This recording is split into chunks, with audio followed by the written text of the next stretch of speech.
പനിയായി മാറി. പക്ഷേ നമ്മൾ പനിയാണ്, യാത്രയാണ്, എവിടെ പോയെന്ന് പറഞ്ഞാലും യൂട്യൂബിന് കുറച്ച് നിയമങ്ങളുണ്ട്.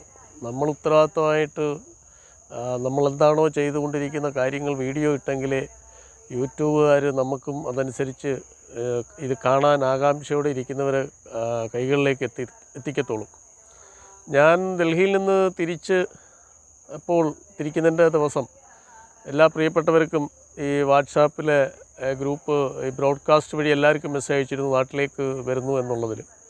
അതിൽ നിരവധി സുഹൃത്തുക്കൾ അവർ നമ്മുടെ നാട്ടിലെ പല ഭാഗത്തു നിന്നും, ശിവഗിരിയിൽ നിന്നും, ചെമ്പഴന്തിയിൽ നിന്നും, ഓച്ചിറയിൽ നിന്നും, കോഴിക്കോട് നിന്നും, അങ്ങനെ കൊല്ലത്തിൻ്റെ പല പ്രദേശത്ത് നേരിട്ട് കാണാത്തവർ, ഇതുവരെ പല കാര്യങ്ങളുമായിട്ട് എൻ്റെ മൊബൈൽ നമ്പർ ഫീഡായിട്ട് കിടന്നവരുടെ നമ്പറാണ് ഞാൻ സേവ് ചെയ്ത് വെച്ചിരുന്നത്. അവരെ കൊണ്ട് സേവ് ചെയ്യിച്ചയച്ചോ പലരും കുറച്ച് ദിവസമെങ്കിലും ഉണ്ടെങ്കിൽ വരണം, അവിടെ കാണണം, അല്ലെങ്കിൽ പല കാര്യങ്ങൾ